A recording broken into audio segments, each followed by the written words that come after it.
Continuando con nuestra explicación, vamos a ver entonces los sensores activos.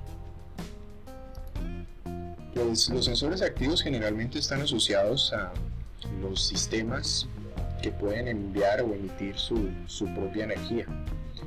En este caso, recordemos que muchos de los sistemas activos están basados en ondas o en partículas, particularmente, valga la redundancia, el escáner láser. Entonces, ¿qué es el escáner láser? Pues el escáner láser es un rayo de luz que es emitido a partir de una fuente, generalmente montada en una plataforma, ya sea un avión o también un dron o un satélite, ¿sí? En este caso, ¿cómo funciona? Pues básicamente montamos en el avión o digamos en la plataforma que estamos utilizando un sistema láser que generalmente se compone de un espejo rotatorio.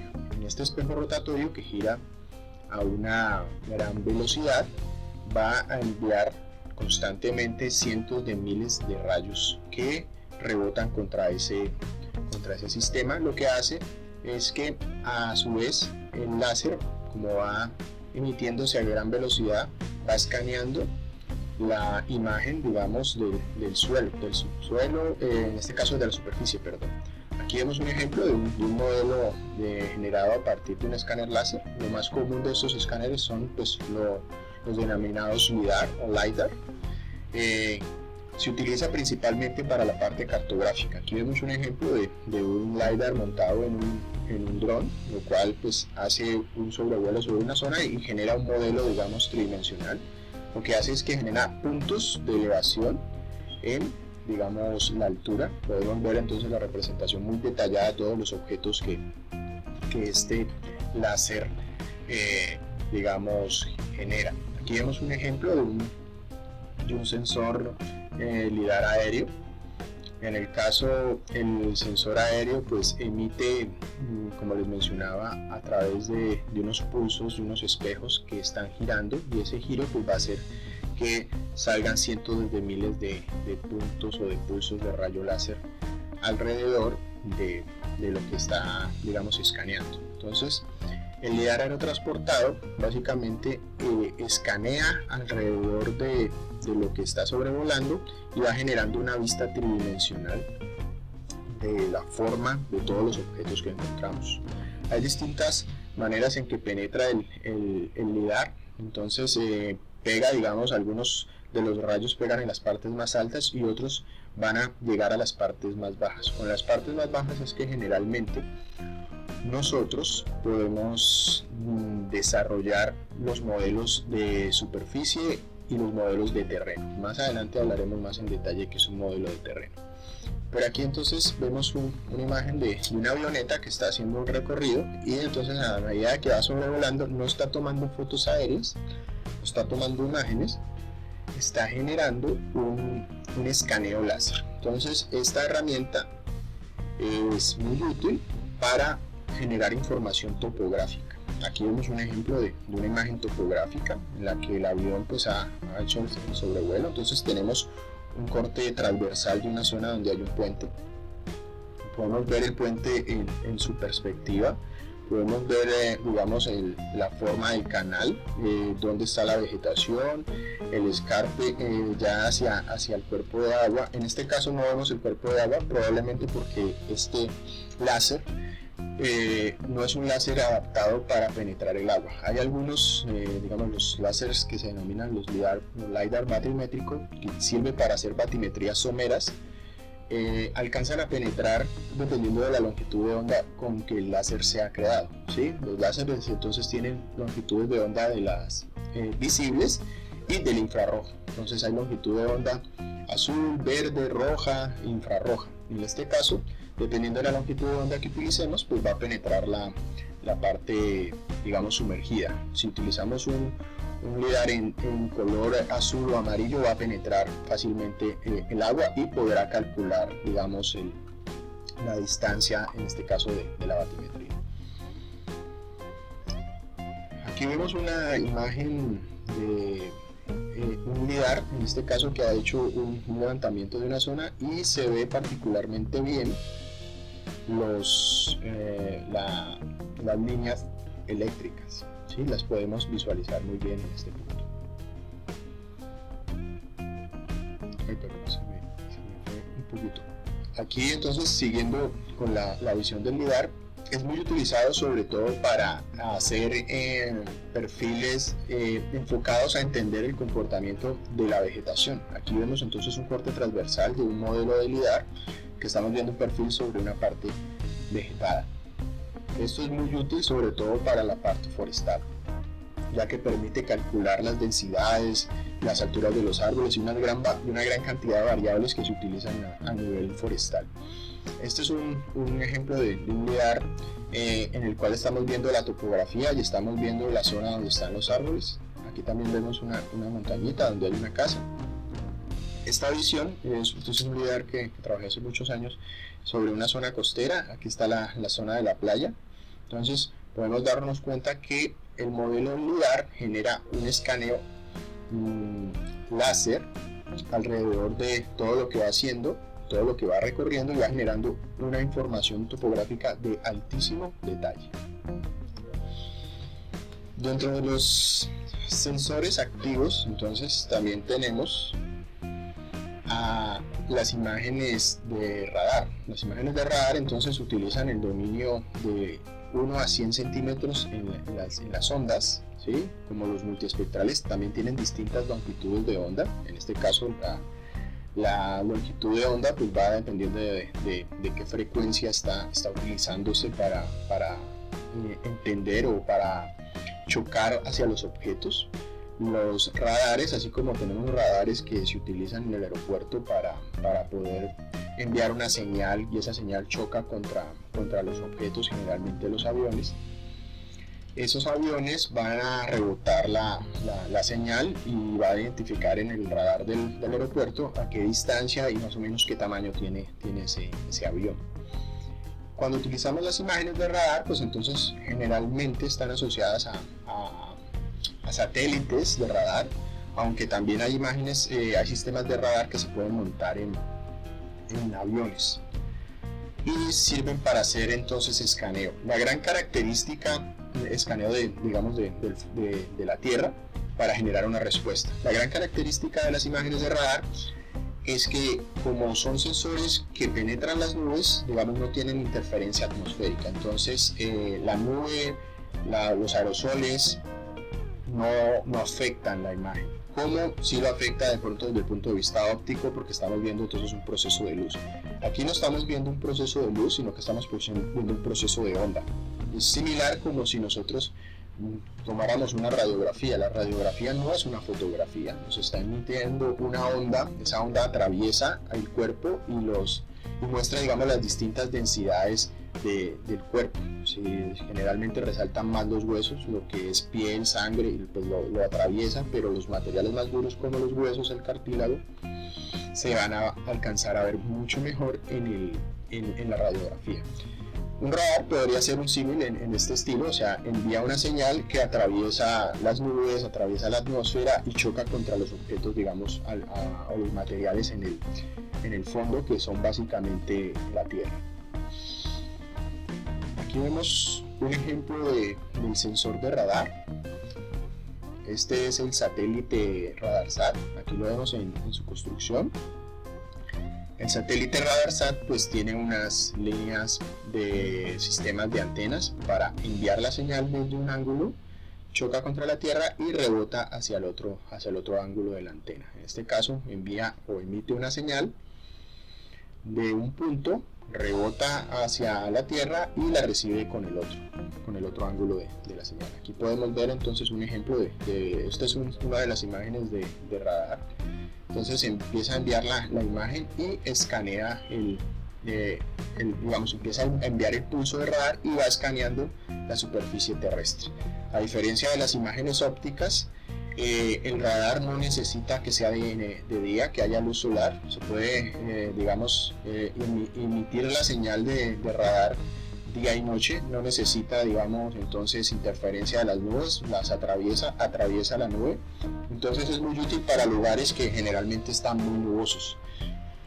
Uno de esos lugares nubosos en la Tierra generalmente es el Pacífico colombiano o la zona amazónica. Se ha utilizado mucho las imágenes de radar en Colombia para poder analizar muchos de los aspectos, sobre todo topográficos del país. Tiene varias características el radar para poder analizar o entender los comportamientos. En este caso estamos viendo respuestas de los materiales en una banda, no como en la visión multiespectral del satélite Landsat, que tenemos varias bandas y que podemos ver de manera visual cambios. Aquí no estaríamos viendo cambios de manera visual, sino de respuestas a los comportamientos en la longitud de onda del radar. En este caso, una característica muy especial del radar es que separa perfectamente el agua de la tierra. Entonces aquí podemos ver una zona costera del Chocó, en el cual el mar, digamos los ríos, los podemos ver exactamente como son, o sea, cómo se distribuyen los ríos, las características especiales de la respuesta del radar contra el agua. A diferencia del material con la tierra, el agua no refleja el radar. Entonces, al enviar la señal, el radar casi que es absorbido por el agua y solo va a reflejar en las zonas donde hay sedimentos o donde hay algún material que lo pueda devolver. Si no, entonces se perderá y eso nos dará entonces la identificación de las zonas donde tienen agua. Aquí vemos, este es otro ejemplo, una imagen de una isla. Esta es la isla de Maui en Estados Unidos, Pacífico, Pacífico Sur, que nos muestra la respuesta del relieve. En este caso se ve como una imagen un poco hacia un lado, es porque depende del choque de la onda de radar contra el objeto, tiene un ángulo de incidencia. Entonces pareciera, la visión de la imagen pareciera que el volcán está como movido, pero ese es un efecto que tiene las imágenes, digamos, de radar cuando chocan dependiendo del ángulo de incidencia del radar. Aquí vemos entonces una imagen de Colombia. Esta es una imagen de radar, si se dan cuenta, pues vemos es como una rugosidad, una respuesta, digamos, esto es un escáner con una onda, ¿sí? Entonces no es igual que una parte óptica, tiene una respuesta basada en la emisión de una onda. Aquí vemos la ciudad de Cali, nos muestra entonces que hay zonas que se separan muy bien, como el río Cauca. Este río Cauca también podemos ver ciertas zonas de cultivo, vemos la zona urbana, alcanzamos a ver una delineación de las carreteras. Aquí lo tenemos más cerca. En estas zonas, las zonas muy oscuras, pues entonces vemos puntos como con cuerpos de agua o con contenidos de agua.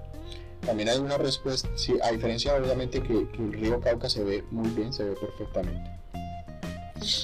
Hay otros sensores activos, generalmente asociados a los altímetros de radar. Funcionan con la misma lógica del radar que acabamos de ver, pero no se enfoca en generar imágenes, sino en hacer mediciones puntuales de la altura.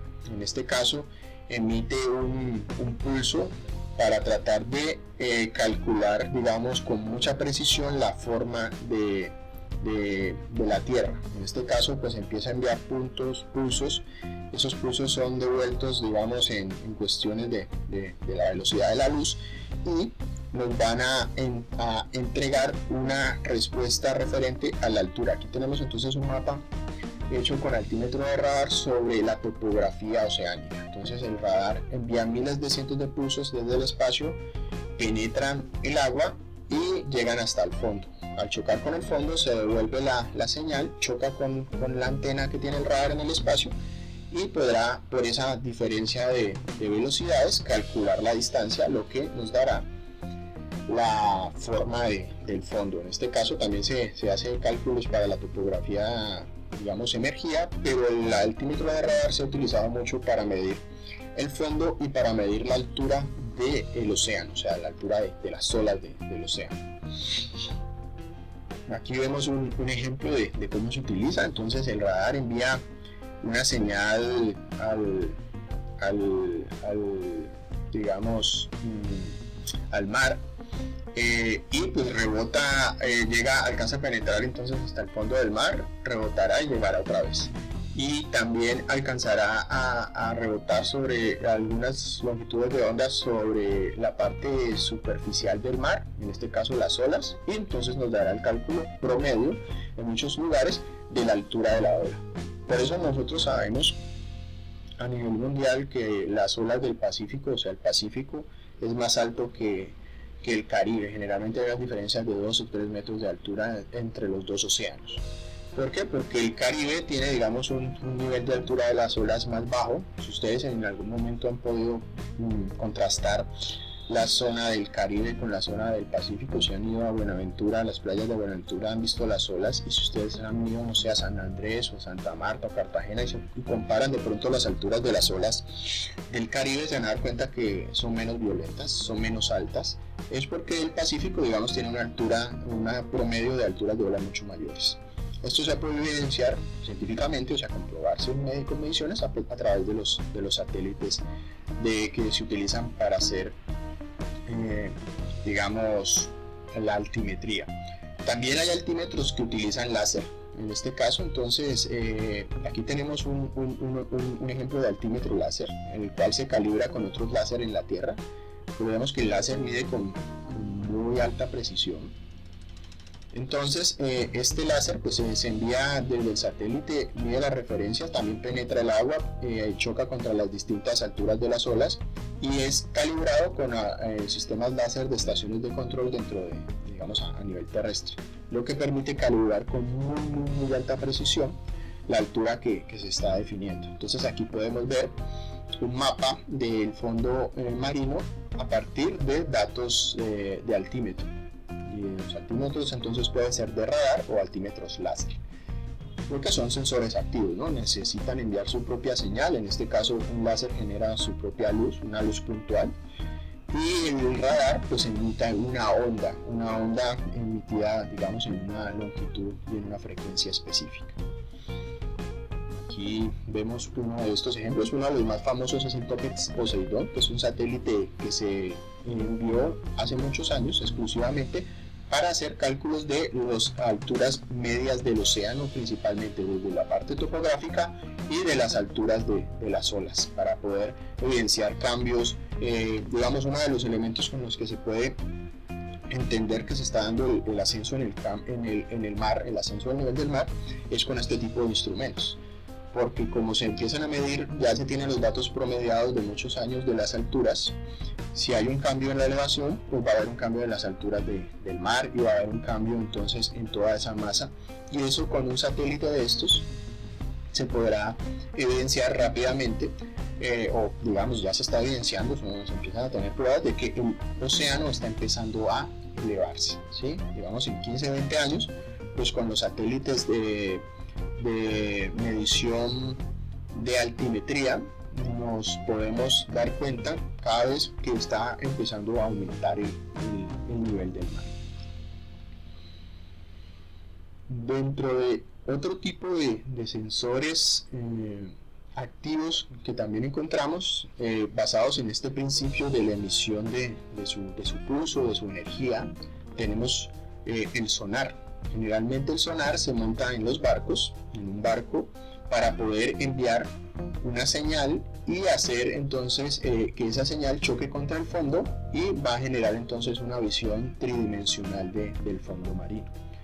Se utiliza para principalmente recabar la información topográfica del fondo, así como para la navegación. No es lo mismo que el barco, pues digamos, tiene una cantidad de tamaño específico y tiene una profundidad o un calado. Entonces, si el barco no está escaneando constantemente y se acerca a una zona que es muy baja, probablemente al no evidenciar que la profundidad está cambiando, pueden callarse. Entonces, y también para ubicarse en muchos lugares, si está en zonas abiertas, en zonas profundas, en zonas someras, el sonar pues sirve para eso. Aquí vemos un pequeño ejemplo de, bueno, cuando termina de pasar el avioncito, él hace un barco, entonces lo que empieza es enviar esa señal escaneando el fondo. Hay distintos tipos de sondas o ecosondas. En este caso estamos viendo las sondas multi-haz, porque como en el caso del avión LIDAR, que envía cientos de miles de rayos láser, en este caso la ecosonda envía cientos de ondas que chocan contra el fondo y rebotan contra los hidrófonos del barco. Aquí vemos un ejemplo, entonces la zona superficial, el mar, vamos con nuestro barco y a su vez esas señales enviadas son ondas, ¿no? Son frecuencias de sonido a ciertas frecuencias que se envían y esas viajan a través del medio, en este caso a través del agua, y chocan contra el fondo, revelando de regreso la forma. Básicamente sirven para eso. Aquí vemos un ejemplo. Esta es la manera más tradicional de generar unas herramientas batimétricas, o sea, para hacer la batimetría de los fondos marinos o de los lagos. La topografía submarina se hace a partir de estos datos, de sensores activos, en este caso los sonares, que son digamos plataformas en que es un sensor que emite una señal, una onda a través del medio. La diferencia de un satélite de radar la emite a través del espacio y la atmósfera, en este caso se emite a través de un medio acuoso como el agua. Aquí vemos un resultado de un análisis de este tipo de sensores. Esta es una imagen de la topografía de alta resolución del mar Caribe en Colombia. Aquí vemos entonces, si se dan cuenta, entonces esta es la zona de Barranquilla, todo lo que es la Ciénaga Grande de Santa Marta, y aquí está el Cañón de la Aguja. Este es un cañón que viene desde el Parque Nacional Natural Tayrona cerca a la zona de la Sierra Nevada. La Sierra Nevada, recordemos que es una de las alturas más grandes que tenemos en Colombia, 5.800 metros, y aquí tenemos profundidades que llegan hasta los 2.000 metros. En Colombia tenemos una característica especial, que tenemos la montaña, digamos, litoral más alta del mundo, porque es uno de los puntos más altos del mundo cerca a la costa. Si nosotros hiciéramos un perfil biogeográfico desde aquí, desde la Sierra Nevada hasta el fondo marino, tenemos la gran variación, uno de los puntos en la Tierra donde tenemos la mayor variación de perfil, digamos, desde el punto de vista biogeográfico, desde las nieves perpetuas hasta el fondo marino, los distintos umbrales de los biomas marinos, porque aquí, al igual que en la tierra, nosotros en el mar pues tenemos subdivisiones de los biomas marinos, ¿sí? Así hay zonas digamos, como los fondos, tenemos zonas de piedemonte, tenemos zonas, digamos, abisales o de plataforma continental. Entonces en el fondo marino también tenemos esos cambios y hay biodiversidad igual que en la tierra. Entonces este punto de Colombia es muy importante debido principalmente a esto. Aquí alcanzamos a ver entonces en detalle.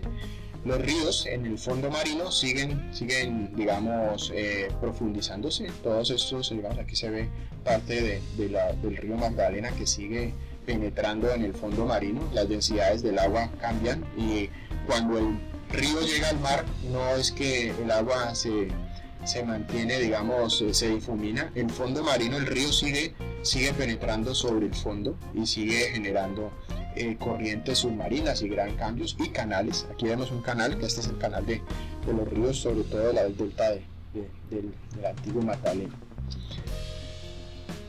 Ya vimos entonces que tenemos sensores activos y pasivos, los cuales los montamos generalmente en una plataforma. ¿Qué es una plataforma? Entonces es un vehículo que vamos a ponerle estos equipos. Vamos a poner, entonces, si es un radar, pues vamos a ponerle radar, vamos a ponerle óptico, vamos a ponerle un sistema o cualquier otro tipo de sensor. No necesariamente en una plataforma se ponen sensores remotos, se pueden poner otro tipo de sensores. Se usa para alguna actividad o propósito, para llevar un determinado instrumento.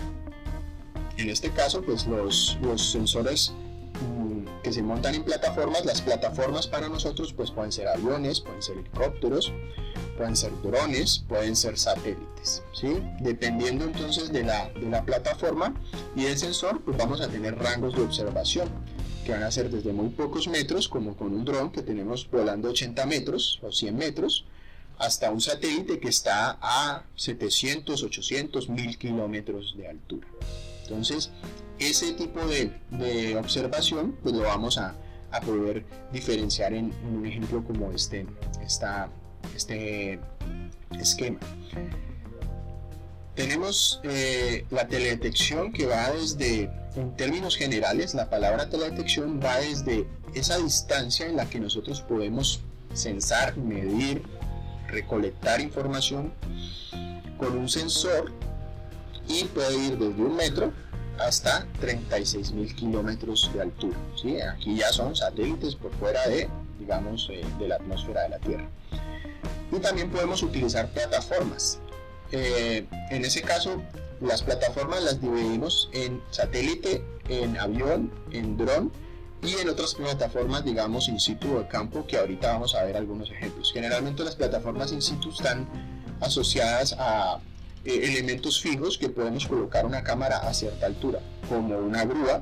Nosotros en una grúa podemos poner una cámara y elevarla sobre un lugar y tomar información remota, ¿sí? Si nosotros podemos montarle a un tractor o una grúa móvil un sensor y pasar por un campo con el gancho de la grúa, podríamos entonces tomar fotos y podríamos generar cartografía también, aunque pues las aplicaciones son más específicas para este uso. Aquí vemos un ejemplo entonces de una plataforma in situ. Esta es una grúa. Últimamente esta es una manera también de usar imágenes para hacer interpretación de ciertos aspectos. En este caso las grúas se utilizan para hacer seguimiento de una obra. Entonces se van tomando fotos aéreas, pues en teoría son aéreas, solo que están montadas en un brazo de una grúa, y toman, digamos, todo el recorrido del proceso alrededor de la obra. Recordemos que la grúa va a cubrir toda el área de la obra, y esto nos servirá para hacer un mosaico de imágenes que nos mostrará, digamos, podemos hacer un mosaico diario, semanal, el avance de la obra y cómo se puede hacer el control del seguimiento de una obra a partir de estas imágenes. Desde el punto de vista entonces de los sensores montados en plataformas aerotransportadas, ya habíamos hablado mucho de esto. Entonces tenemos los aviones, los helicópteros, los globos. Las diferencias están, pues obviamente, que desde los drones podemos tener más o menos 100 metros de altura para empezar a tomar información. Los aviones y los helicópteros, dependiendo de la altura, pero podemos tener 20, 30, 40 kilómetros de altura, con sistemas de navegación y con un sistema de control del vuelo. En este caso, pues los aviones generalmente están asociados a que vamos a tener estos procesos de movimientos. Esto más adelante será importante, porque recuerden que uno en el avión va volando, pero va a verse afectado por los movimientos, generalmente por el movimiento de rotación, por el movimiento de elevación y por el movimiento de giro, lo que se denomina en inglés roll, pitch y yaw. Esto en cierta manera afecta la conformación o la generación de la imagen, porque no es lo mismo que yo vaya con mi avión recto y que en algún momento incline la nariz del avión. Eso modificará el ángulo de visión de la cámara, o lo mismo si se hace un giro hacia un lado o hacia el otro, o si se mueve por un ángulo de rotación. Digamos que una nube hizo que el avión se rotara de un lado. Esos parámetros entonces van a traer cambios en las imágenes, y más adelante lo vamos a ver cuando veamos la parte geométrica. Y esto es un proceso que hay que corregir cuando se hacen los sobrevuelos, principalmente con plataformas aéreas. No tanto en el satélite, porque recordemos que el satélite no tiene planes, sí puede tener algunos efectos de giro a los niveles, digamos, mucho menores, pero las plataformas aerotransportadas, al estar en la dinámica atmosférica, pues se pueden ver afectados por esa dinámica. Entonces recordemos que un avión al volar no va estabilizado, hay subidas, hay bajadas, como fuera uno en una carretera, hay movimientos. En este caso también tenemos estas plataformas aerotransportadas, pero que después ya están en el espacio, entonces son las plataformas espaciales. Generalmente están entre los 150 de los 150 a los 36.000 kilómetros. ¿Sí? Se realizan el censado, la toma de datos a partir del satélite con el sensor especializado. Va a tener una capacidad para analizar una gran variedad de distintas longitudes de onda. Tradicionalmente, la observación de la Tierra en los últimos 20 a 30 años pues ha sido principalmente con satélites. Aquí tenemos una gran gama de satélites, existen muchos más. Yo les mencionaba que hay una gran cantidad de satélites y constantemente se están lanzando satélites. Ahora, digamos, una de estas empresas que está a la vanguardia de la carrera espacial, que es SpaceX, digamos, de este millonario Elon Musk, que es uno de los millonarios que está impulsando fuertemente la carrera espacial.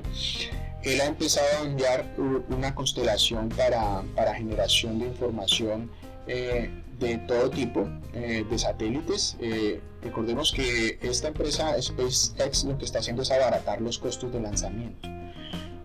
Enviar satélites al espacio es extremadamente costoso.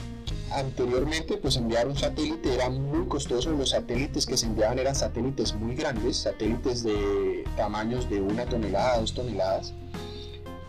Si recordamos el satélite colombiano, que es un microsatélite, un nanosatélite, es un satélite que pesará 10, 20, 30 kilos por exagerar.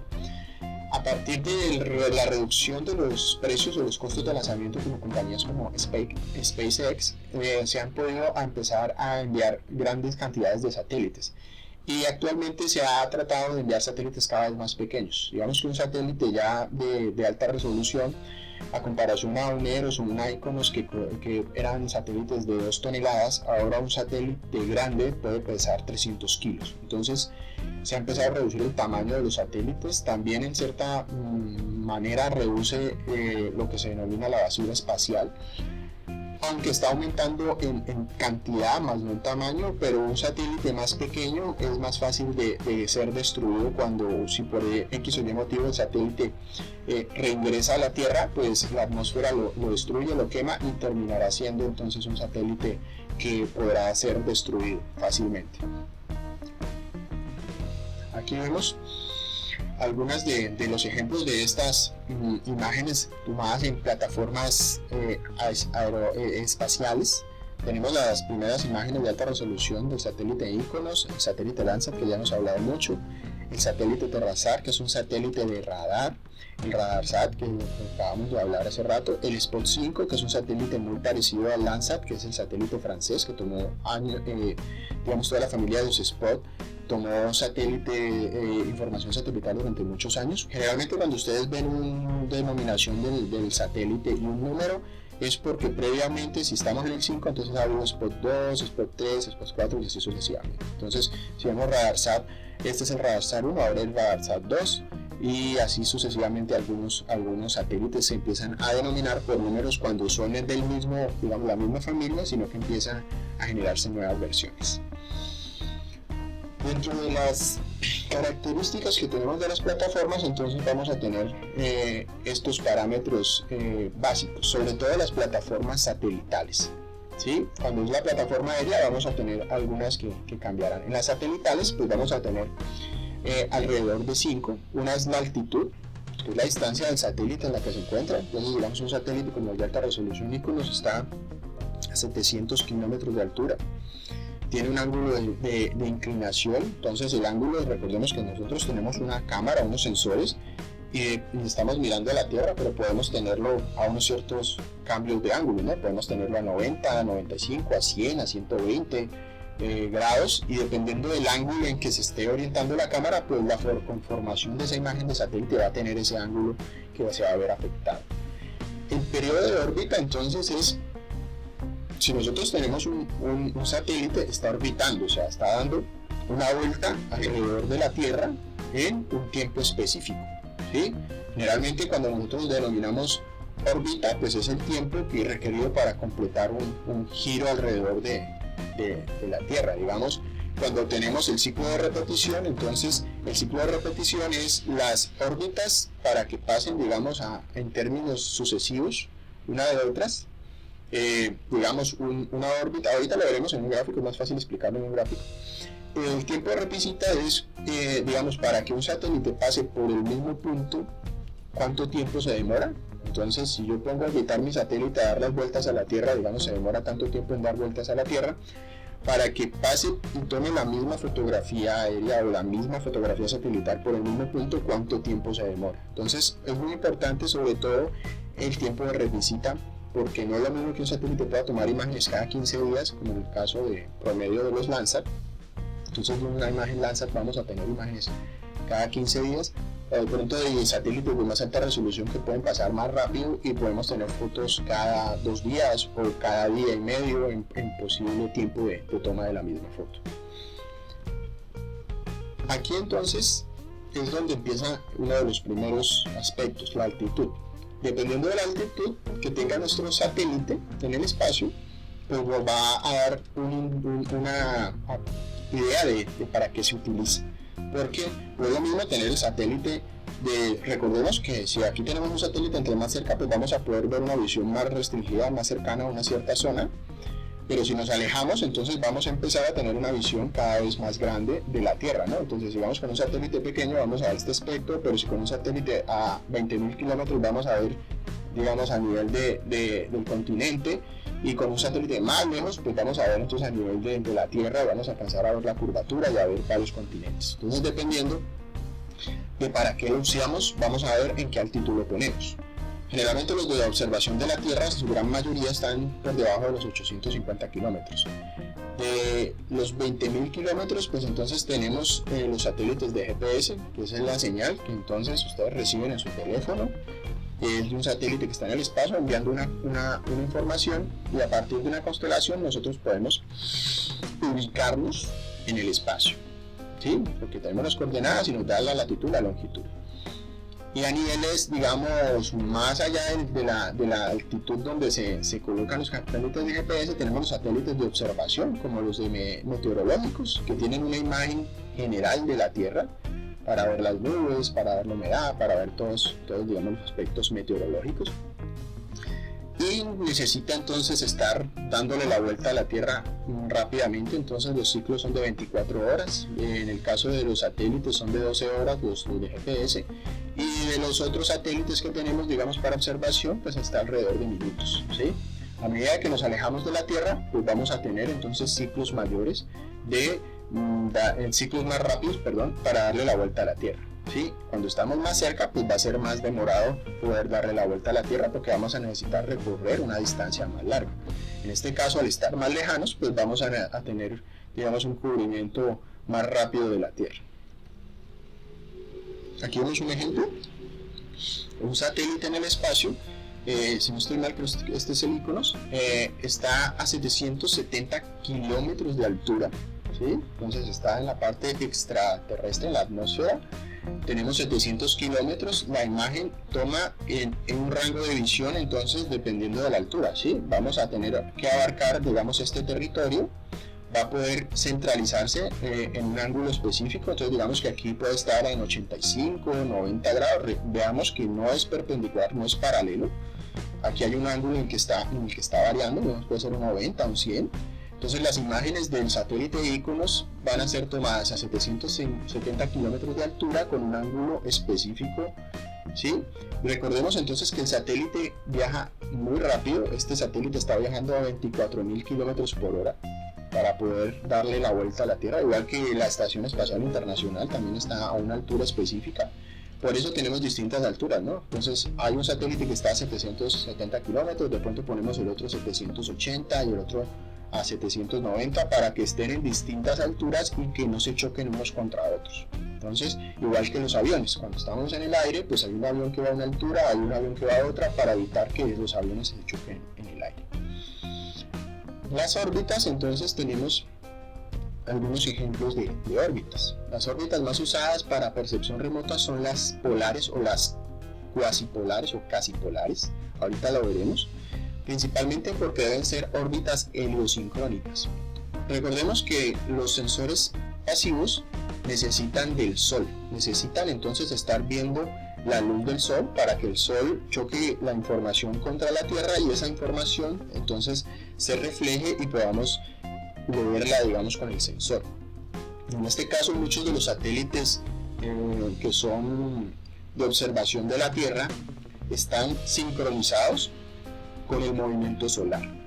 ¿sí? La gran mayoría de estas órbitas están sincronizadas con el movimiento solar, cruzan el ecuador y tienen un rango alrededor de las 10:30 a 11:12 del mediodía, porque son los horarios ideales que está la mayor o la mejor iluminación sobre la Tierra.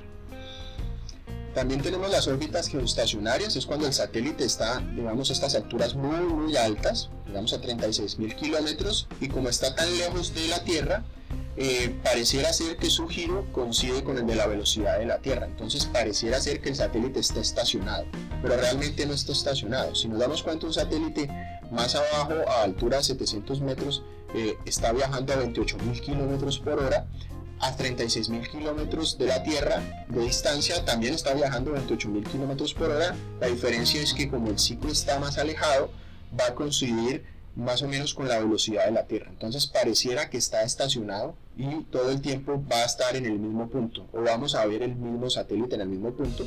La diferencia es que está coordinado la velocidad de giro del satélite y la velocidad de la Tierra, y parece estar quieto en el espacio. Aquí vemos entonces este ejemplo. Estos son los 4 tipos de órbitas satelitales que podemos encontrar. Recordemos que no solo hay satélites de observación de la Tierra, hay satélites meteorológicos, hay satélites de comunicaciones, hay satélites de emisión de señales, ¿sí? Recordemos que a través del satélite se envía la señal de televisión para, digamos, DirecTV. Entonces es un satélite el que está retransmitiendo la señal desde el espacio. Aquí vemos entonces el primer satélite geoestacionario. Como les mencionaba, entonces es un satélite que está en la parte más alta, generalmente puede estar a una altura muy lejana, digamos, de la Tierra.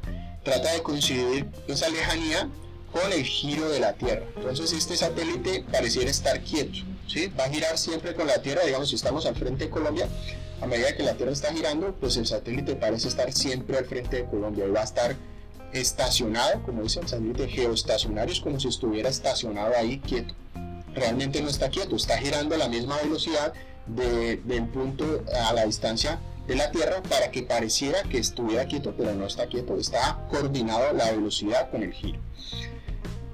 Cuando la velocidad y el giro no coinciden, entonces tenemos el satélite que se mueve alrededor de la Tierra. Entonces aquí tenemos los satélites de órbita media, y tenemos los satélites, digamos, de órbita baja. La gran mayoría de aplicaciones de sensores remotos o de observación de la Tierra de los que utilizamos, tenemos nuestros satélites en órbita baja, porque son las órbitas más rápidas, la que el satélite está constantemente girando a una velocidad mayor y puede hacer, digamos, la pasada de por muchos lugares de la Tierra, ¿sí? Y cubrir entonces con fotografías satelitales toda la Tierra.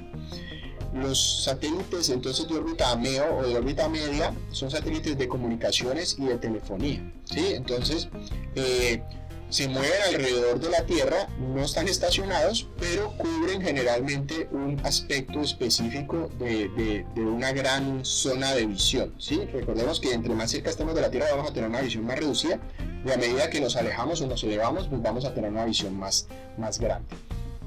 Y los satélites, digamos, de órbita alta y elíptica, como en el caso de los satélites meteorológicos, digamos, están en una órbita alejada, tan alejada como los satélites geoestacionarios, pero la diferencia es que el satélite geoestacionario generalmente está sobre el ecuador, ¿sí? Su órbita va a ser alrededor del ecuador. El satélite de EO, utiliza una órbita alta pero elíptica, ¿sí? Entonces va a tener un ángulo, digamos, en diagonal, en el cual va a poder visualizar generalmente la Tierra y no los polos, ¿sí? O sea, si nos damos cuenta, en la realidad esta imagen, la Tierra debería estar inclinada 23 grados y medio. La Tierra no es recta, no está sobre un ángulo de 0 grados, sino que tiene 23 grados y medio, entonces la tenemos que girar un poquito hacia 23 grados. En este caso, la órbita elíptica nos sirve para poder coincidir principalmente con el ecuador. Y el ecuador, digamos, entre los trópicos, y poder captar casi todas las zonas donde están los continentes. Aquí vemos las distintas entonces alturas. Geo, 36.000 kilómetros, LEO de 300 a 1.500 kilómetros, MEO de 500 a 15.000 kilómetros.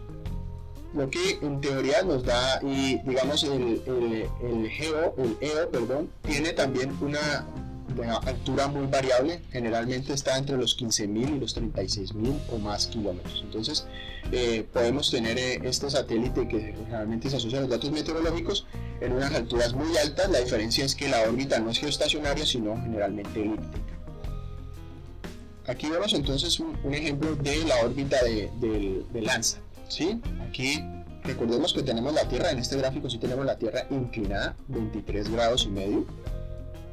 Nuestro satélite Landsat entonces va a girar en esa órbita a medida que la Tierra va girando. Entonces, digamos, empezamos en Colombia, va un giro, después la Tierra va girando, coincide con Panamá, la Tierra sigue girando, entonces coincide con Guatemala y así sucesivamente Estados Unidos, ¿sí? Aquí como lo vemos en este gráfico, la Tierra gira, el satélite gira y entonces coincide con que la Tierra cada vez que está girando, entonces va dándole una visita o una visión de un aspecto o un punto distinto de la Tierra cada vez con uno de estos giros. Generalmente el satélite tiene lo que se denomina órbita polar porque está orbitando hacia los polos, ¿no? Entonces va de sur a norte o de norte a sur, y si los satélites geoestacionarios orbitan alrededor del ecuador, entonces están alrededor del ecuador. Hay diferentes tipos de órbitas polares, órbitas ecuatoriales. En las órbitas polares o las órbitas heliosincrónicas, porque al ser polar está tratando de coincidir con la cara de la Tierra que está iluminada, entonces toma las fotografías, digamos, puede hacer la órbita heliosincrónica cuando el satélite va hacia la cara que es oscura, digamos, no hay luz, pues no toma fotos. Tomará algunas de pronto, en el caso de Landsat, con la térmica, que es la única que podrá utilizar, pero ya de día sí utilizará cuando la cara del sol esté iluminando la Tierra, sí va a poder tomar las fotos. Mientras, digamos, está dando la vuelta por detrás de la Tierra y no está iluminado esa cara de la Tierra, pues no va a poder generar información, en este caso del satélite Landsat. Aquí vemos un ejemplo de la órbita. Entonces un satélite va a orbitar y va a pasar una y otra vez. Aquí vamos a ver entonces, para que el satélite pase por el mismo lugar específico, este viaje que hace alrededor de la Tierra, para que Landsat en este caso pase por el mismo punto, tienen que pasar 15 a 16 días, ¿sí? Dependiendo del satélite Landsat. El Landsat actual, que es el Landsat 8, creo que son 15 días. Entonces, para que pueda tomar una foto exactamente en el mismo punto donde la tomó 2 veces, tiene que pasar 15 días, ¿sí? Puede pasar en este periodo de órbita cercana cada 2 días. Entonces, que puede pasar por el área adyacente, pero no por el mismo lugar. Un satélite generalmente se puede demorar 1 o 2 días, dependiendo del satélite, para orbitar cerca al área. Muchos satélites de teledetección, sobre todo los de alta resolución, tienen esta función de que al pasar cerca por un lugar van a poder inclinar la cámara y tomar la foto al área adyacente. En este caso, los satélites de alta resolución como los Iconos o satélites de QuickBeam tienen esta capacidad. El satélite Landsat no la tiene. Él va a tomar la foto casi que estática siempre por el mismo lugar, no va a poder girar para tomar la foto adyacente a su órbita, siempre va a ser por el mismo canal que él va a pasar, por el mismo lugar donde está pasando, y no va a tener sino la capacidad de tomar una foto en el mismo lugar, no la va a poder hacer, no va a poder girar. Y eso es una capacidad que tienen algunos satélites. Entonces, aquí vemos en resumen sobre la Tierra cómo son las pasadas del satélite, en este caso Landsat. Entonces aquí va a pasar, va a volver a pasar, digamos en este caso la Tierra está girando, ¿no? Aquí lo vemos sobre un plano estático. Entonces son los lugares por donde, o el viaje que tiene el satélite, de cómo pasa por los distintos continentes y cómo esas órbitas que tiene, digamos, el satélite, en este caso Landsat tiene 98.2 grados, ¿sí? Recordemos, está en el espacio, tiene un ángulo de inclinación de 98.2 grados, con unas órbitas casi polares o polares, en el que va a pasar de sur a norte, con un grado de inclinación de 98, y cada vez que gira la Tierra, entonces va a tener un cubrimiento en estas líneas de viaje, ¿sí? Así va a ser, va a cubrir toda la Tierra. Entonces Landsat pues tiene información asociada a todo el cubrimiento terrestre. ¿Qué entonces es importante entender de las imágenes? Cuando el satélite o la fotografía aérea o la imagen tomada desde el dron se forman, vamos a tener una característica específica, que es que vamos a representar la energía electromagnética de esa superficie en la cual se tomó. Generalmente se hace a través de píxeles que se denominan datos raster. Sí, un raster ya lo veremos sobre todo en sistemas de información geográfica, pero vamos a empezar a tener claro este concepto de raster desde ahora, porque las imágenes de satélite, las fotografías aéreas son archivos tipo raster. Un archivo tipo raster está compuesto de filas y de columnas. Entonces tenemos filas y columnas básicamente de píxeles. Los píxeles pues son cuadros que tienen valores representados generalmente asociados a un color, a un valor de un color. Ya lo veremos más claro más adelante. Ese valor, en el caso de las imágenes de sensores remotos, pues está asociado generalmente a un número digital que hace referencia al espectro electromagnético, ¿sí? Si lo tomamos en el azul, en el verde, en el rojo. Aquí vemos la imagen. Entonces tenemos píxeles que van asociados a una imagen digital, que son filas y columnas de píxeles. Cada píxel va a tener un valor. Cuando nosotros vemos una banda única, en este caso estamos viendo 1, 2, 3, 4 bandas, tenemos 4 bandas, digamos que el satélite o la fotografía aérea, entonces tomamos la banda roja, la banda azul, la banda verde y la infrarroja. Tenemos 4 tipos de bandas. Cada banda, si la vemos de manera individual, vamos a verla en escalas de grises. Cuando nosotros representamos los valores en un computador, generalmente utilizamos la representación de bytes. Y el byte es un número, es un valor digital que asocia valores. En el caso de los 8 bytes, nosotros tenemos representación de 0 a 255 valores. Si nosotros viéramos cada píxel de esa imagen va a tener un valor que va a estar entre 0 y 255. Si nos damos cuenta, ese valor de 0 a 255 en el caso de los 8 bytes está en una representación de escala de grises. O sea que hay de 0 a 255 rangos en los cuales el color negro al blanco se va a poder definir, lo que se define más que todo como escalas de grises. El 255, si yo pico aquí 255, va a ser un color blanco. Y si vuelvo a picar, digamos, en otro píxel y ese píxel tiene un valor de 0, va a ser un color negro. La gama de valores que hay de 0 a 255 pues van a representar los valores que hay aquí. Aquí vemos entonces un ejemplo. Estos píxeles tienen valores de 10, valores de 15, valores de 17. Si lo vamos a ubicar, entonces los valores de 10, 15 hasta el 20 están más asociados hacia los colores oscuros que hacia los colores blancos.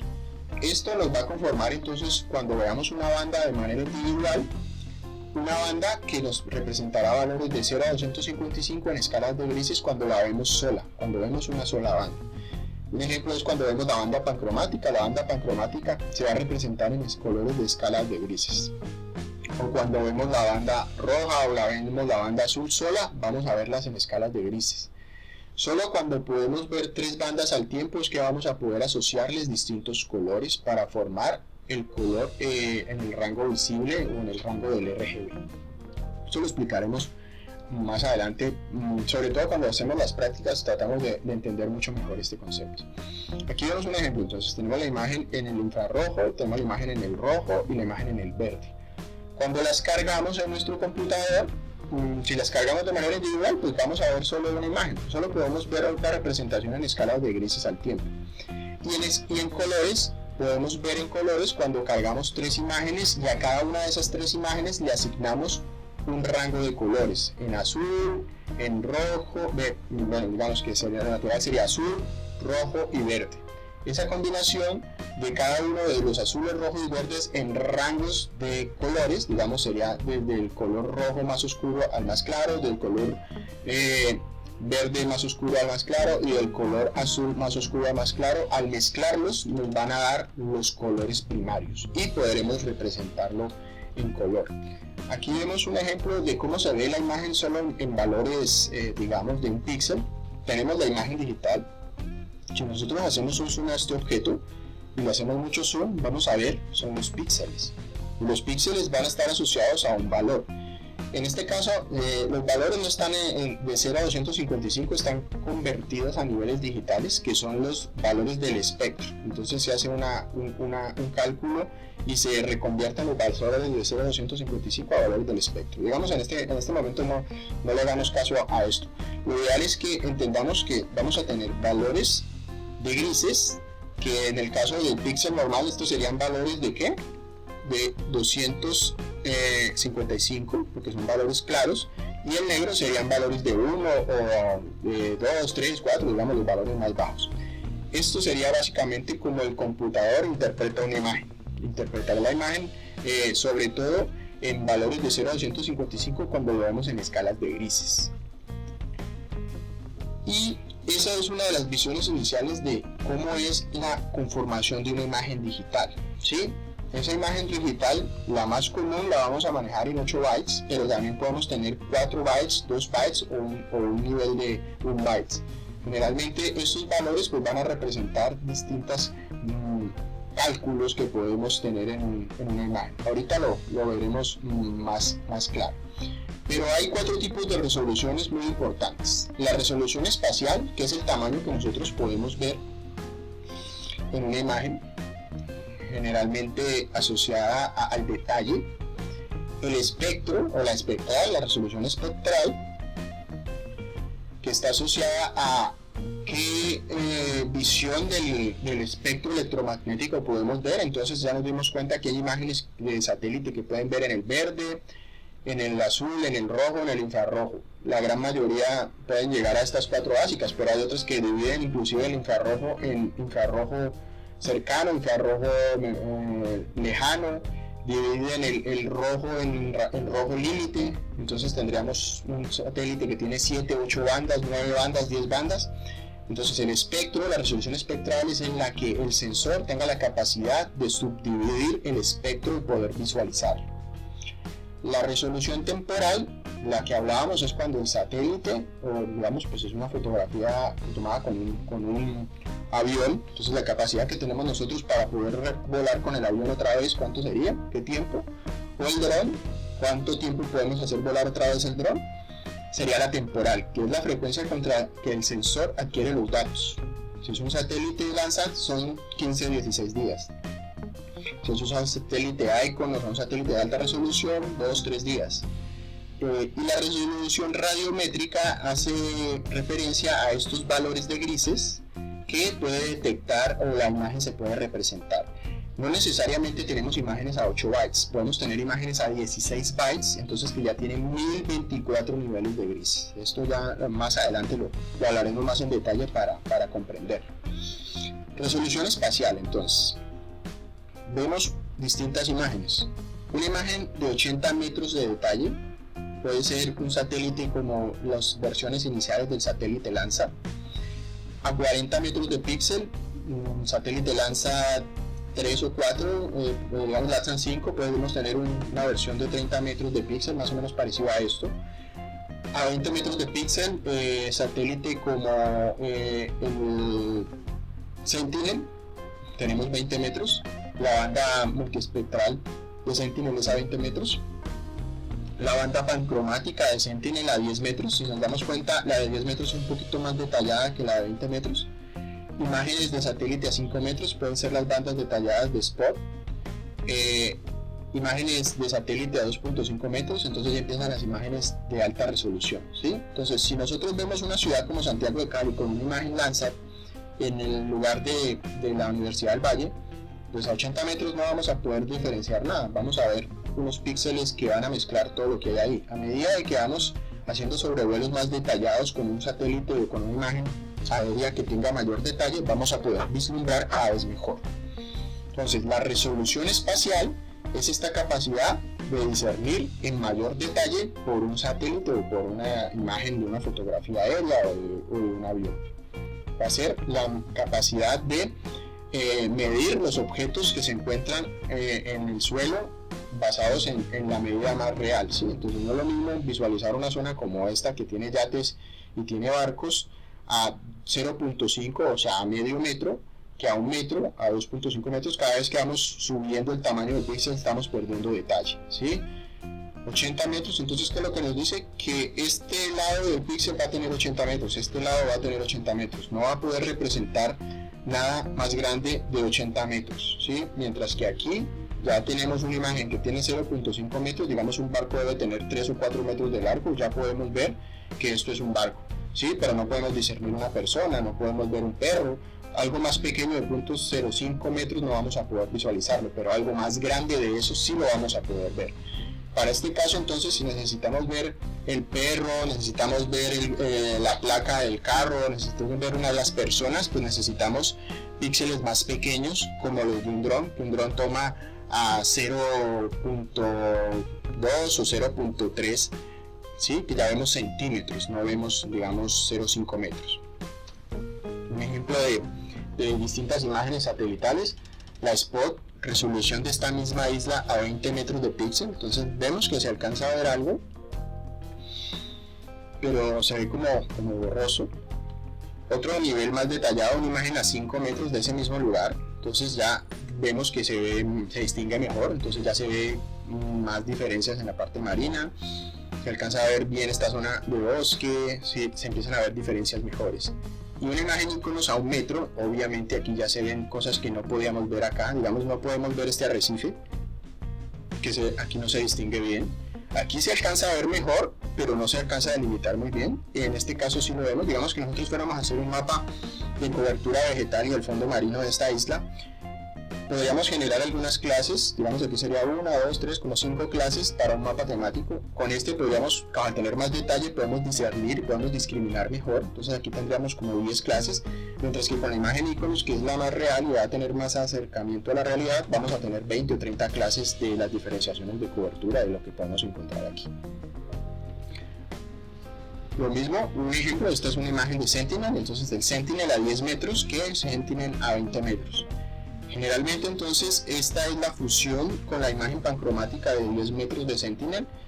Podemos mejorar esta imagen multiespectral que si bien a nivel del espectro es mucho más detallada, a nivel del detalle de la resolución espacial, ¿no? Entonces cuando hacemos una fusión con una imagen pancromática nos va a mejorar la imagen en mucho más detalle. Si nos damos cuenta, vamos a hacer un mapa aquí y a delimitar, digamos, el río. Queremos delimitar el río y generar la forma, la figura del río para hacer un mapa. En este caso, pues el río aquí está pixelado, no tiene una forma muy real, mientras que con esta imagen vamos a poder entonces tener la forma más suave y más real, más acercada a la realidad. ¿Sí? Entonces, un ejemplo en medición, una imagen de 30 metros que alcanzará a medir, entonces si lo comparamos con un estadio de béisbol en Estados Unidos, para tener un referente de tamaño, el estadio de béisbol tenemos 30 metros, alcanza a abarcar esta zona, 15 metros alcanza a abarcar esta zona, ¿sí? Mientras que a 100 metros entonces el área que alcanza a abarcar en la realidad de tamaño del píxel será esta.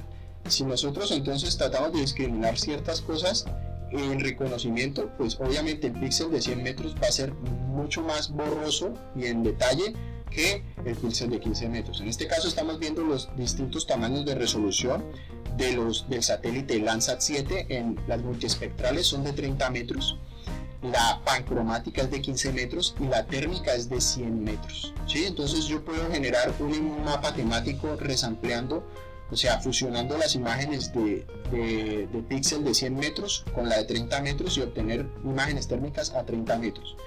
Y las multiespectrales las puedo fusionar para poder obtener imágenes multiespectrales con detalle a 15 metros desde las multiespectrales fusionándolo con la pancromática. Un ejercicio que haremos en alguno de los talleres para que comprendamos mejor este concepto de la fusión para mejorar el detalle.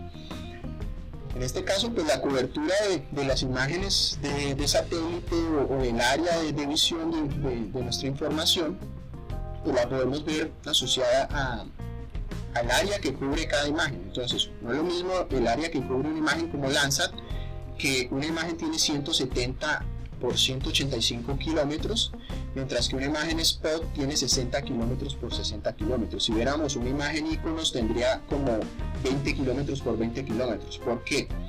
Porque a medida que nosotros podemos tomar imágenes más detalladas en resolución espacial, el tamaño de esa imagen va a ser más pequeño. Entonces, si tenemos una imagen que toma un área mucho más grande, va a tener un píxel menos detallado. Entonces, un Landsat toma imágenes a 30 metros, a 15 metros, pero tiene 170 a 180 kilómetros de cubrimiento. O sea, toma un área muy grande con un nivel de detalle de píxel, digamos, no tan detallado.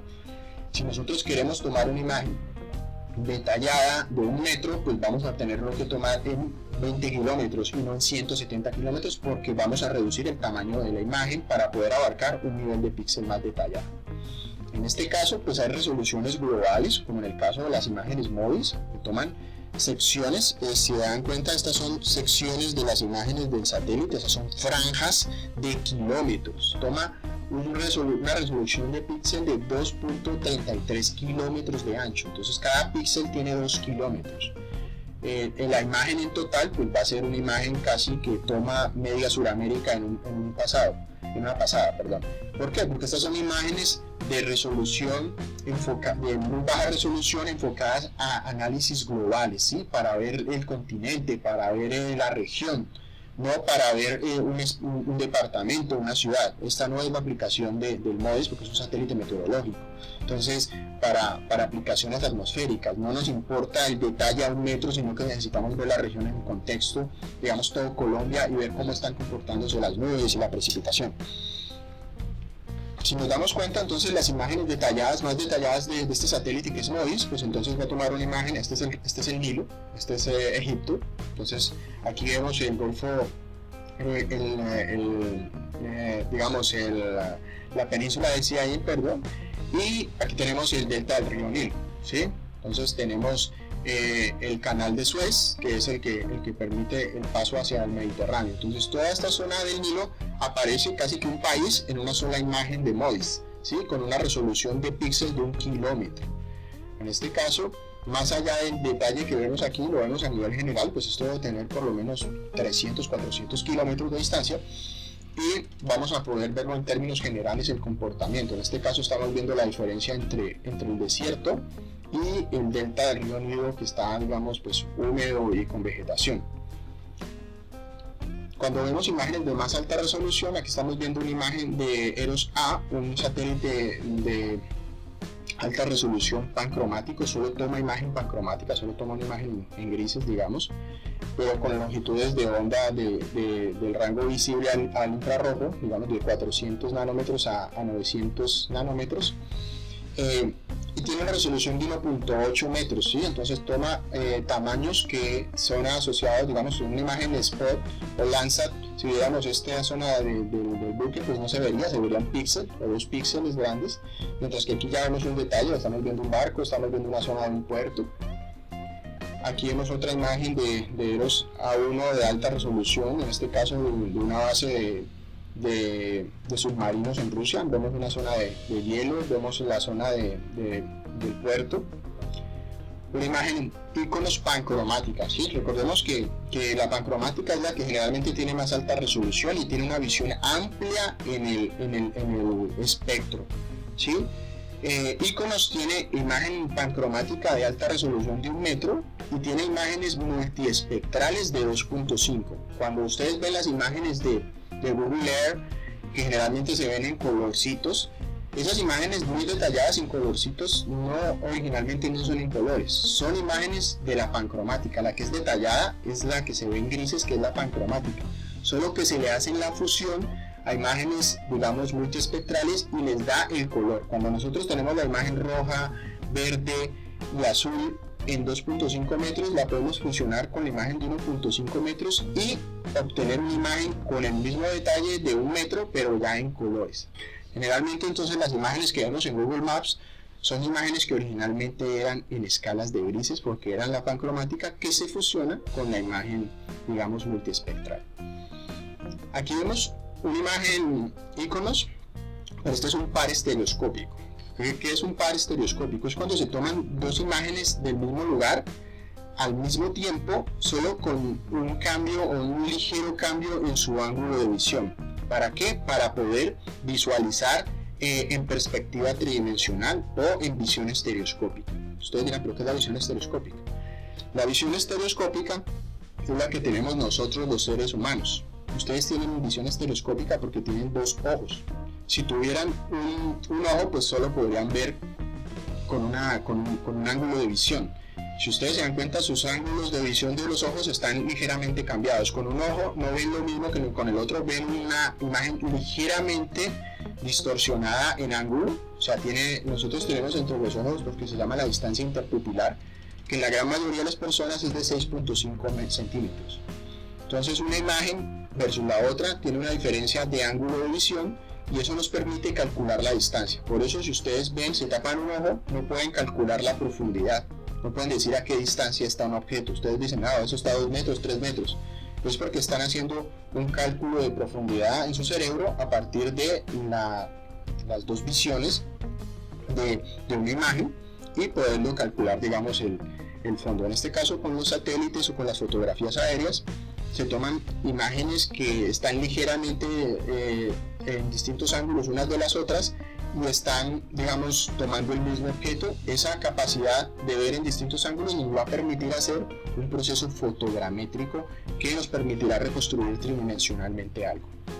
Aquí vemos entonces lo que yo les explicaba, sobre todo de la fusión de imágenes. Esta es la imagen pancromática de un Iconos a 1 metro, fusionada con la imagen en colores de las multiespectrales. Principalmente estamos viendo el infrarroja. Entonces, la imagen infrarroja de 2.5 metros se fusiona con la imagen de 1 metro y le da las características de detalle de más alta resolución de la pancromática con las características multiespectrales del infrarrojo de diferenciar la vegetación en esta imagen. Entonces tenemos las dos ventajas de la imagen: alta resolución espacial y alta resolución espectral, porque estamos tomando las propiedades de la visión del infrarrojo, por así decirlo.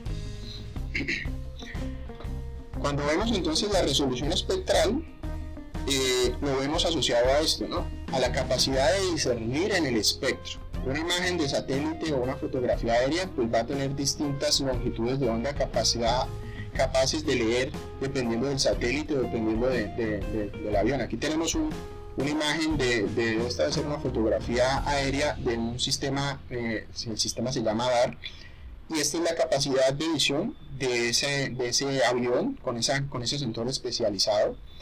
La resolución espectral de este sensor entonces ve desde cierto valor en el azul, de cierto valor en el verde, cierto valor en el rojo y cierto valor en el infrarrojo. Si lo comparamos con un Landsat, entonces el Landsat tiene mayor visión, digamos, en el rojo, pero no tiene visión en el azul.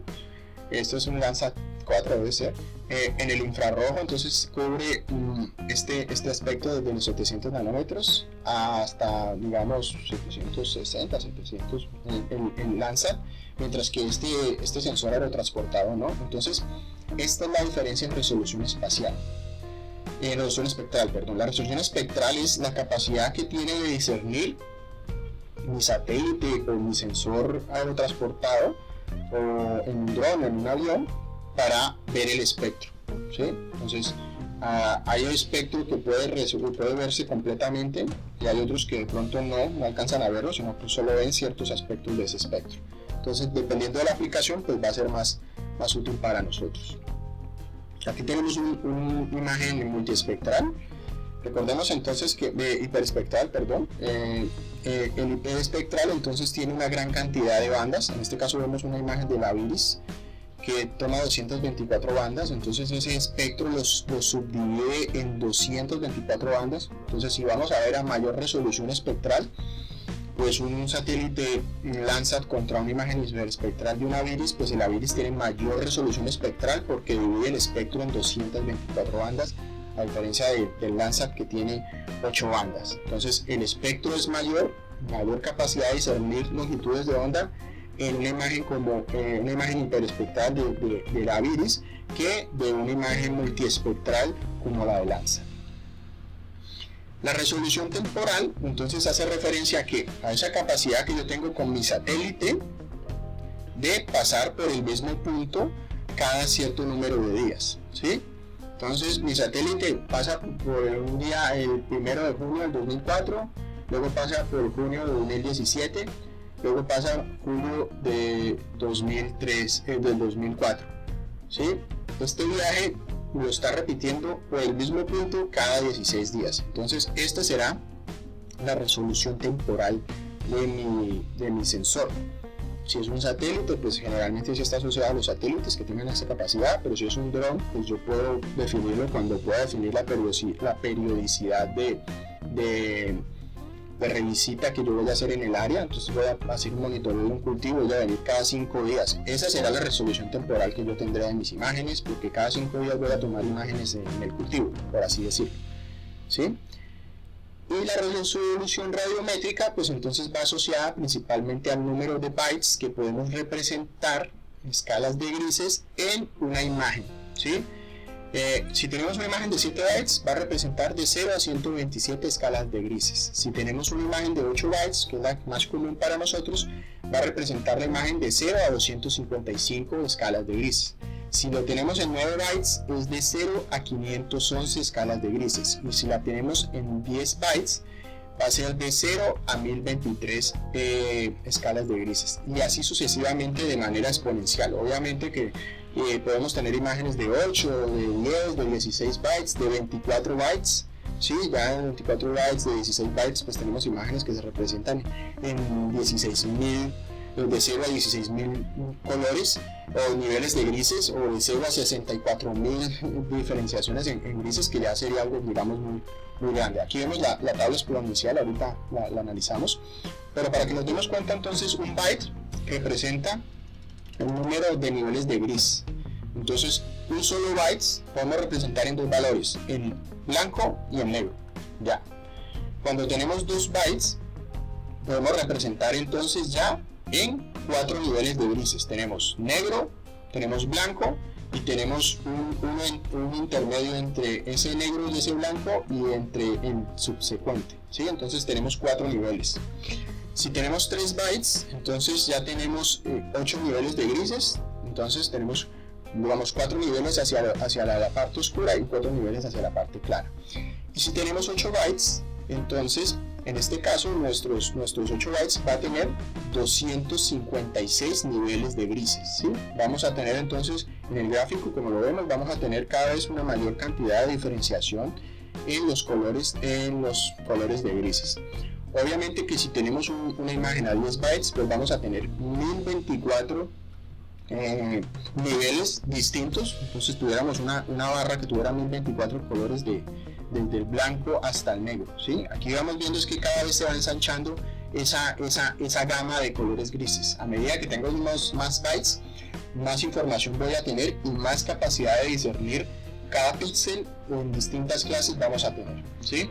¿Eso por qué? Porque obviamente si nosotros vemos una imagen en un byte, pues solo podemos ver sus formas muy básicas. A medida que tenemos una imagen de 8 bytes, entonces ya vamos a ver mayor detalle. Si se dan cuenta, vamos a tener un nivel de detalle cada vez mayor, ¿sí? Esto es lo que hace referencia a la resolución radiométrica, porque mi satélite de Landsat o mi satélite Spot tomaron 4 bandas generalmente a 8 bits, entonces vamos a tener 8 bits, nos va a dar información de 0 a 255 niveles de grises. Ese va a ser el nivel que yo después voy a poder extrapolar con el espectro electromagnético real, que después eso se denomina convertir a radianza o a irradianza nuestras imágenes, que es un proceso que les explicaré más adelante. Pero lo que yo quiero que les quede en la cabeza claro es que las imágenes, a medida que tenemos más bytes, vamos a tener un nivel mayor de discernir los colores de grises que va a tener esa imagen. Esto, digamos, hablándolo y viéndolo sobre las imágenes, ya lo vamos a entender mucho mejor. Entonces, la resolución espacial temporal, lo vemos aquí, un gráfico que compara la resolución versus el tiempo de visita, en este caso resolución espacial versus tiempo de visita. ¿Por qué? Porque los satélites que tienen 1 metro, digamos, o imágenes que son muy detalladas, en el caso de los satélites, pues Spot, digamos, tiene 28 días de revisita y puede tomar imágenes de 10 a 20 metros. Landsat tiene 17 días de revisita y puede tomar imágenes a 30 metros. El NOAA, que es un satélite meteorológico, puede tomar imágenes cada 12 horas y tiene una imagen de 1 kilómetro.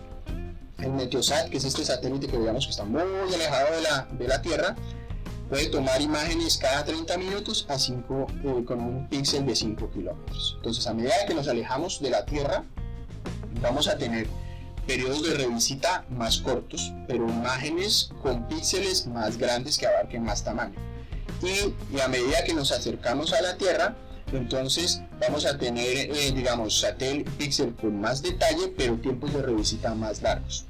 Esto ya en cierta manera cambió, sobre todo aplicable a los drones. Si los drones ya no están aplicables, porque yo puedo hacer un sobrevuelo con el drone cuando yo quiera, puedo hacerlo todos los días si yo quiero, o cada hora, o cuando me dé la capacidad principalmente logística de hacerlo.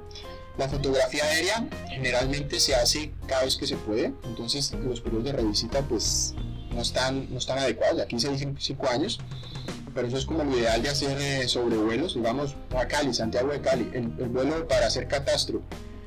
De pronto el IRAC lo hace cada año, o lo puede hacer cada 6 meses, o lo puede hacer cada 5 años, eso depende principalmente del presupuesto. Los satélites de alta resolución. Entonces los satélites de alta resolución ahora tienen una capacidad de lo que yo les mencionaba. Antes, si nos basamos en esta gráfica que es aplicable solo a ciertos satélites, los satélites de alta resolución, digamos que toman imágenes a 1 metro, tienen una capacidad de giro. Entonces yo puedo hacer que el satélite gire según lo ordena el sistema de control de tierra, digamos la gente que controla el satélite, y puedo hacer que tome fotografías en 1 día, 2 días o 3 días de diferencia, dependiendo de la necesidad. Entonces yo puedo hacer que mi satélite gire, tome la foto 1 día, y como está pasando al día siguiente, no por el mismo lugar exacto, pero por una parte cercana, digamos por una órbita cercana, voy a poder decirle, digamos, si yo soy el que controla el satélite, que gire y me tome la foto en ese mismo lugar. Obviamente que ese satélite, la imagen no será completamente igual porque no tendrá el mismo ángulo, cambiará el ángulo. La diferencia es que los satélites de alta resolución actuales tienen la capacidad de modificar el ángulo, ¿sí? Anteriormente nosotros lanzábamos el satélite y como se quedó y como se puso en órbita y quedó definido, ahí quedó, no se podía hacer nada, sino de pronto algunos pequeños ajustes como para modificar la órbita o para modificar el ángulo. En cambio estos satélites tienen la capacidad de como mover su cámara, digamos, independiente del satélite. Antes la cámara estaba, para mover el ángulo de la cámara tenía que mover el satélite completo. En este caso existe la capacidad de que la cámara se modifique, digamos, independientemente del satélite y pueda girarla. Eso es lo que ahorita, digamos, el tiempo de revisita en muchos satélites de alta resolución es muy corto, es de 1 día a 2 días, a lo mucho 5 días, que ya no es tan grande como antes, que podría ser 15 20 días. Entonces, esa es una gran capacidad que ha cambiado ahorita. Muchísimas gracias.